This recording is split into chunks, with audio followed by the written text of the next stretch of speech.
Israeli media के हवाले से एक बहुत बड़ी खबर आप तक पहुंचा दें। खबर यह है कि लेबनान में हिजबुल्लाह के चीफ नसरल्लाह के बयान के बाद इजरायल के प्रधानमंत्री बेंयामिन नेतन्याहू का भी बयान सामने आया। बहुत बड़ी खबर है। नेतन्याहू ने कहा कि उत्तर दिशा के दुश्मन गलती ना करें। इजरायल का वॉर कल्पना से भी परे है और जंग की भारी कीमत यहां पर चुकानी पड़ेगी, ये कहना है उनका। इजरायल का वार कल्पना से भी परे होगा। महाजंग की भारी कीमत यहां पर चुकानी पड़ेगी। 7 अक्टूबर को जब यह महाजंग शुरू हुई, उसके बाद ये आज पहली बार हिजबुल्लाह का चीफ नसरल्लाह पूरी दुनिया के सामने आया और उसने अमेरिका और इजरायल को खुली धमकी दे डाली। नसरल्लाह ने कहा कि अगर पूर्ण युद्ध शुरू हो गया तो भूमध्य सागर में मौजूद अमेरिका के जंगी बेड़े डुबो दिए जाएंगे, अमेरिका के लड़ाकू विमान समंदर में तबाह हो जाएंगे और अमेरिका को अपने सैनिकों की जान से जंग की कीमत चुकानी होगी। लेकिन इससे भी बड़ी खबर यह है कि लेबनान के अंदर सीरिया की एलीट फोर्स इमाम हुसैन ब्रिगेड अब पहुंच चुकी है।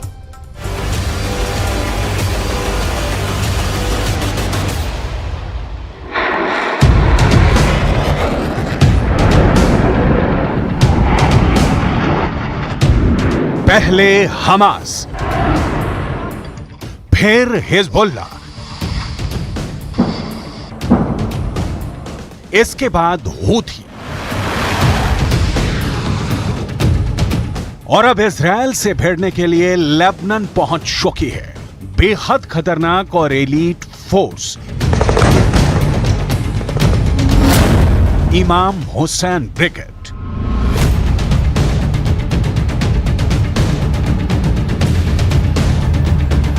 इजरायल के सैनिक 24 घंटे हर सेकंड आंखों में तेल डालकर इजरायल और लेबनान की बॉर्डर की सुरक्षा कर रहे हैं और ऐसे वक्त में इजरायल को एक बड़ी खबर मिली है। यह खबर नेतन्याहू के लिए मुसीबत पैदा करने वाली है।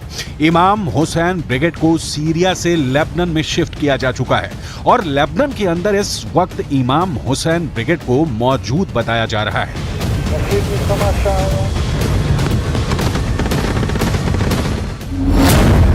यह दावा इजरायल डिफेंस फोर्स के अरबी भाषा के प्रवक्ता अविचाई अद्राई ने एक ट्वीट के जरिए दी है। ट्वीट में लिखा गया है कि हाल के हफ्तों में इजरायल के खिलाफ हिजबुल्लाह के बुरी तरह से फेल होने के बाद अब इमाम हुसैन ब्रिगेड सीरिया से लेबनान आ गई है और इसका लीडर जुल्फिकार है।